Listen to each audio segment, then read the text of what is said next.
In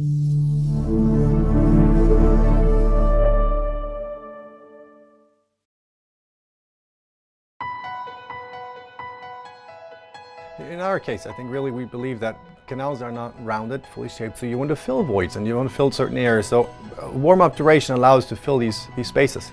We liked the Calamus unit as a unit when it was available, corded. Okay? So we were actually switching to a cordless unit as soon as cordless units were available, especially on the microscope, having things and working forehanded. But as we actually had the ability now with Gutta-Smart to get back our Calamus unit and a cordless feature, it's something that was for us a no-brainer to actually have a unit now that takes us back to the features of the Calamus, but now in a cordless form. Yes, it makes my work easier. Yeah, because the traditional way you have a cordless gun that you might have a tip that swivels, which was nice. It was a big difference. In the beginning it was a gun that would just be there with a rigid tip and you'd be actually turning the whole unit. The next thing is that you swivel it. Yeah, but in this case, because you can turn it just like a pen, there's no need for this top part to swivel because it rotates like a pen. Yeah, so that makes it easier on our hand. I think the unit has a comfortable weight to it.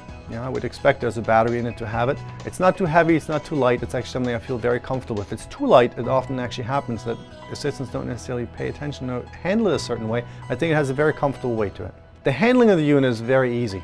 It really has a pen design I would compare it to. So no matter how much you rotate it, depending where the tooth is on the upper or the lower, your trigger, your button is not a single button. It's really a cuff that goes around it. So no matter how you rotate it, you will be able to activate the extrusion.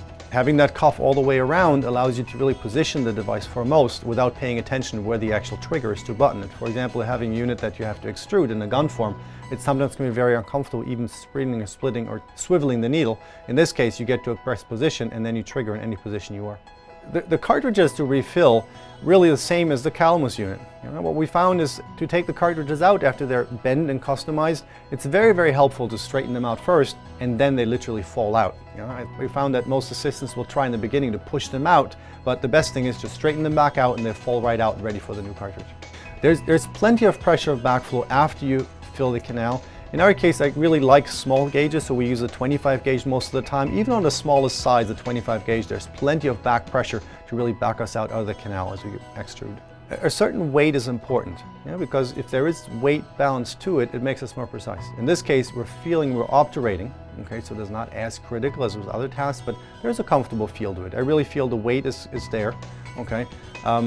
If more weight would be necessary, put it in the battery power, but it's something, it's absolutely comfortable using the unit.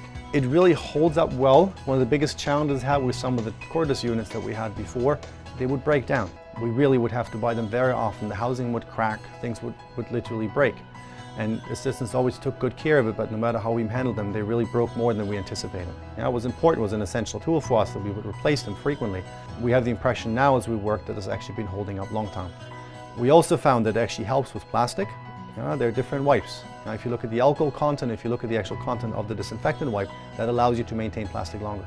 I think I would draw the parallel to an ultrasonic tip. You don't want to connect the tip and trigger the ultrasonic tip. It actually very detrimental. Your tip could actually break very, very quickly. You want to activate and use it. Okay, so the dry fire, I think, is the same thing. You would possibly, I could imagine, overheat the tip using it in that fashion, and it probably prolongs the life of it. Okay, so if it means that you need to use it really as you introduce it. In comparison, that's actually one of the biggest differences that I found on the heat tip, is it heats up much faster and much more focused at the tip, where things really sear off. Before I found very often it's more of an even hit alongside the tip.